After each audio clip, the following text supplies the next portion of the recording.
if I speed up the video, it looks normal actually. It looks like this is the speed it should travel up this hill, but it does not. We're gonna get out there testing. This is the Mercedes-Benz Zetros trial truck. Today we're going to have a drone, we're going to have multiple cameras and multiple operators. We're going to make sure that we can get as much footage as we can and test it in various ways. Say hello to the Skydio 2 drone and the Lego Technic set 42129. This trial truck is going to go through a little trial today, a little mission. We're going to have some fun with it, I think. We have two cameras today, one in the cockpit and one hanging off the rear on the gooseneck clamp. These GoPros will serve us well. We'll try and get as much cool footage as we can. We're going to try and speed up some stuff, but we will have regular speed video as well, as you can see. This Lego Technic set is a remote control vehicle. By using the Control Plus app by Lego, you can control this thing and travel at lightning fast speeds. Actually not, it travels very, very slow. That is the only downside to this entire model. Now, I just wanted to build a Technic set. I wanted something that looked pretty beefy, something great for off-road, 4x4. Hey, this thing was the one to get. At this point, I think I've accepted how slow it is and that you could likely fall asleep while operating it. Regardless of the above, I had to come out today and test things out, but I did need some help. I wasn't going to be able to do this on my own. How could one pilot a drone and operate a Control Plus app from Lego? I needed my #1 fan out here. She was going to be the one that would help me push forward, reverse, left, and right. The Control app is simple. Everything is very quick and instantaneous when you engage these controls. There are very cool details that show you angles of departure and camber. If you look closely at the gears spinning, what you're looking at is dual motors that are powering the overall drive shaft.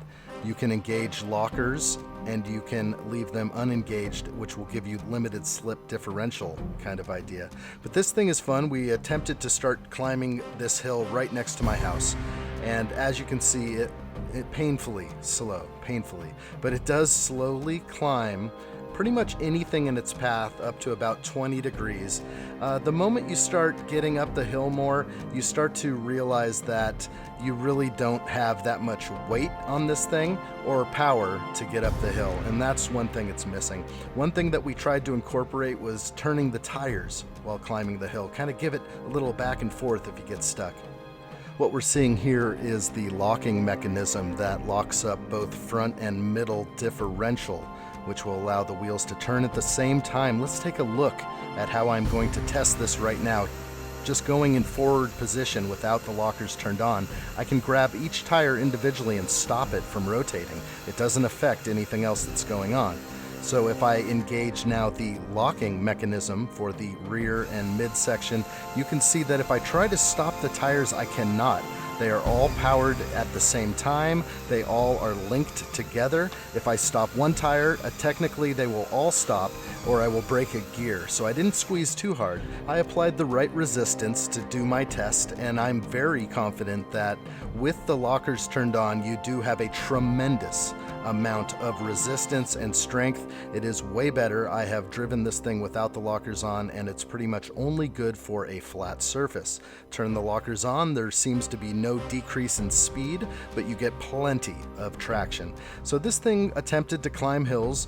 We tried to get in front of it. We had to adjust at times some of our methods, but we kept trying. Eventually it does just get hung up. Now in this case, it's spinning its tires. It's actually kind of digging itself a hole, and then finally it grabs something as all 4 tires are spinning at the same rate. It's gonna try to get up this hill, but really it can't. The angle is too steep for it. I have to tell my daughter to go into reverse right now. We're gonna try some different techniques again to try and get it up this hill. So we're gonna back it up, we're gonna turn to the left, and we're gonna try and climb up this thing up a different route. So you can see how steep this little embankment is. There's not much to it, but I just couldn't get up no matter what I did. I had to come up behind it and give it a little bit of a nudge on the behind just to kind of get going again. Finally, it would catch itself. I think what I learned is that these angles are just too steep for it. I'm gonna probably set up other things in the future like obstacle courses on a flat ground just to see what it can do, what it can go over. So after testing some of the uphill, I decided it was time to descend down some hills. So we're gonna get in the cockpit here, we're gonna head straight down this hill and kind of feel out what's going on here. You can see that the front hood is opening up. Because of the angle of departure, the front hood is now completely opened. It's gonna pop back into place, however, which is nice, and I will just continue on my way. But that is one thing that obviously can be fixed rather easily. I have seen videos that show how to fix this, but this Lego set is in its original form. Going down this hill was fun, it was steep, I almost lost it, but it was able to hold on. We're gonna go down this other hill here. This is just another vineyard terrace, and we're gonna head down and just kind of see how this thing handles. You can see it just starts slipping right about there, but it catches itself. Any faster, it would have tumbled over on the front right tire for sure.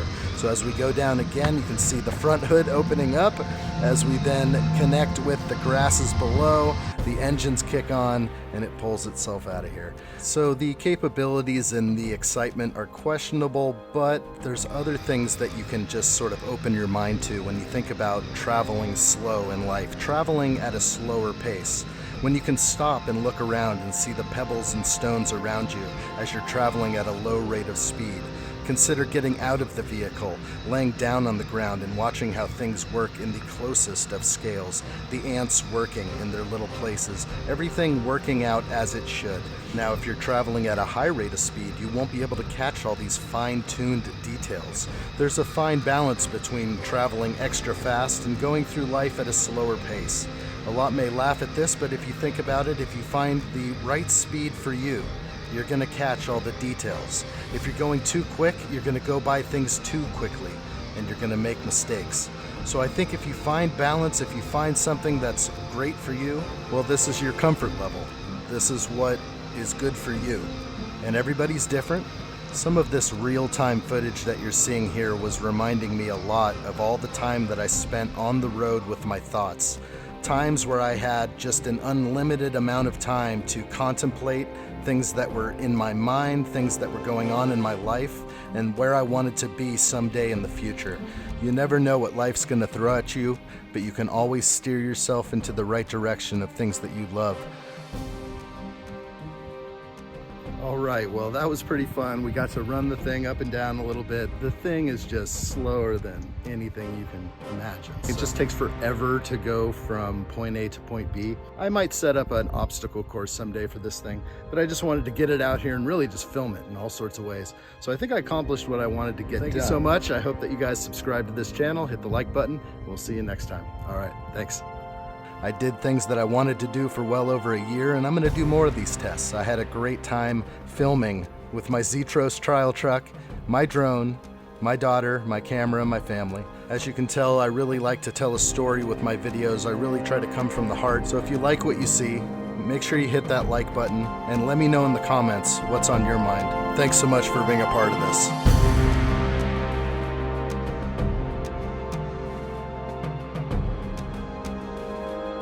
Let me know what you think in the comments below. There's more to come. Please subscribe to this channel. Thanks for watching.